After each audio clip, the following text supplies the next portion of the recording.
it would be probably useful for me to kind of go through this thing, because I'm still trying to discover what happened.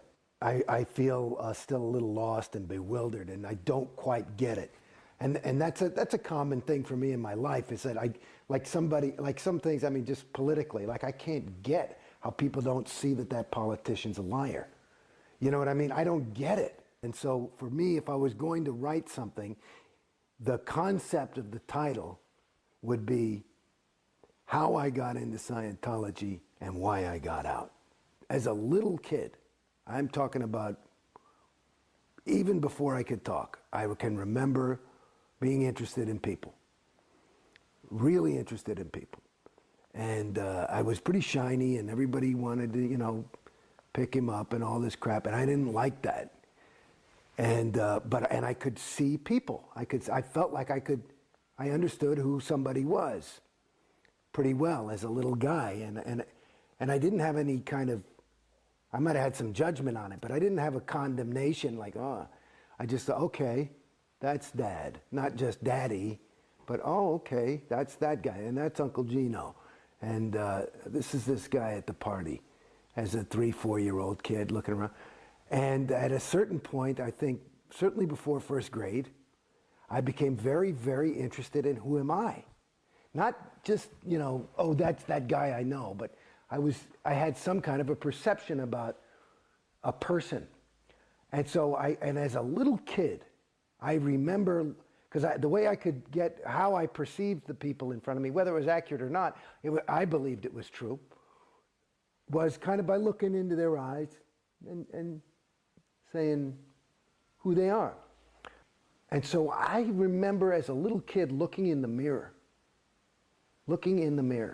not, and like really not looking at how do I look, looking and trying to say, who am I? And I would say, who are you? Who are you? You know, as a 5-6-year-old kid, I remember 8 years old, was pretty intense. And I never got it. And I just thought, well, I guess that's the life condition, that you know, it's too hard to self-perceive. So this was a question that was always, you know, and then I went up and as I was growing up, and I played the fool and did normal stupid things and drugs and whatever. But it was always something that was in the back of my mind, and I was always on a spiritual journey one way or another, you know, either some new age shit, never like, not a lot of organized religion. By the time I was 14 or something, I'd kind of lost interest in that, you know, but I would read a lot, and even to the point where as a 21-year-old kid, I mean, I remember I was into this spiritual teaching of this one guy who was originally teaching in French, and I learned French just so I could read it in the original French. You know, so it was important to me, but it was all based on who am I? And it kind of, I guess, that Greek know thyself type of philosophy. So somehow I got into Scientology, which was Bodhi Elfman was in my acting class. And my acting teacher, who's a big disseminator, Milton Kitselis, was ranting about some shit, and he was, which was pissing me off because it was wasting class. It was like nobody, you guys are auditioning me or something. He was pissed off, and he wanted more unmitigated just adoration, and he wasn't feeling like he was getting it. And in the middle of his tirade, I was sitting there, like, first thinking, who are these fucking people that are not, you know, flowing the correct amount of attention to the master? And then I looked and I said, I wonder if I am. And I said, do I trust Milton? And I said, you know what, I really don't. And that was kind of like a weird thing. I said, well, I don't.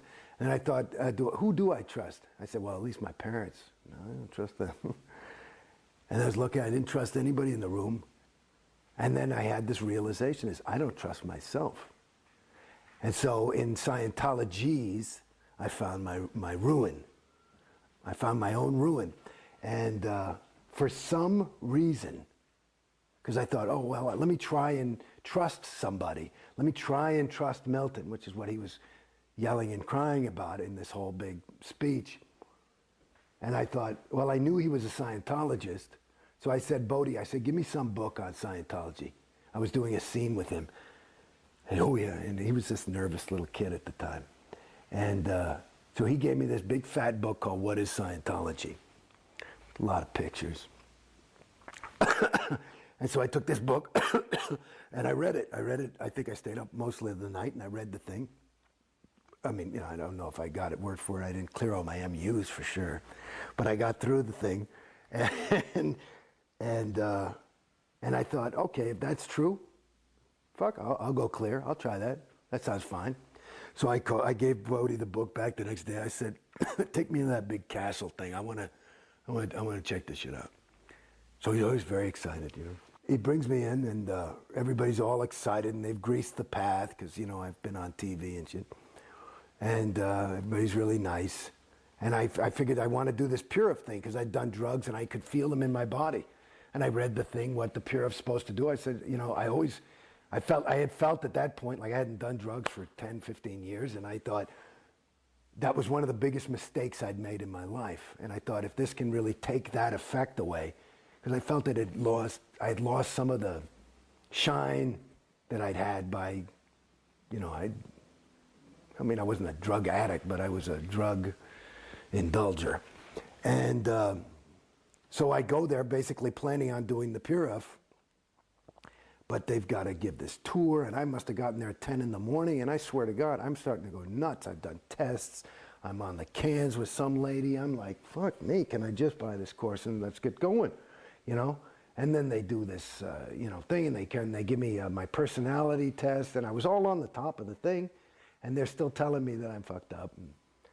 And I'm like, look, and they want me to do this. Finally, they go through the, I mean, I must have been there 8 hours. I'm ready to pull my hair out. And they say, you should do some little course called Ups and Downs. I said, look, I'll do the course if I can I just do the Purif thing? Yes, yes, yes, and you have to do the TRs and objectives first. Or with it. What's that? That's this course that kind of, I said, fine, just let's go. So I buy the course. I say, you know, I've been here. It's like 8:30 at night. And I say, can I start? And I had to get a little oral surgery, so let me do something. I came here for some Scientology. All I got was all this, everybody's selling it to me. I never got to do any, right? Because I wanted to try the shit.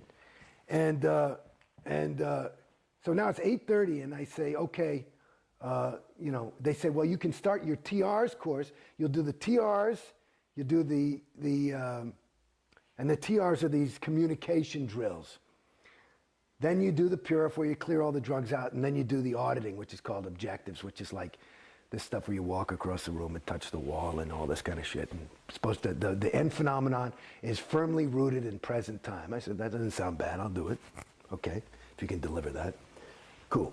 So I said, well, give me some Scientology, for Christ's sakes. I've been here since, 9 hours or something, getting nothing. So they say, okay, you can start your TRs course. So I go in, and I do this thing called an M7, which is basically Bodhi and the supervisor are kind of helping me clear the words through. And the first thing I ever did in Scientology was read Keeping Scientology Working, which is a pretty heavy bulletin. Yeah, explain what that bulletin says. Well, it's that basically is that Scientology, it's a very interesting bulletin. At first, it's updated. So you're reading the updates. I think it was written in 1965, and it was updated in 70 and 75. And those updates are before you read the actual bulletin, and the updates are like L. Ron Hubbard just going bananas. This thing is true. It was true in 1965. It'll be true forever. If you just follow this, Scientology will never fail, and it will take over the universe and will save all mankind, and we're the only hope for the world. So just if you apply this one policy, everything will be fine. Now, in the bulk of the fucking policy is stuff of, you know, it's pretty heavy, you know, that if you're in Scientology an inch, you're in an ounce.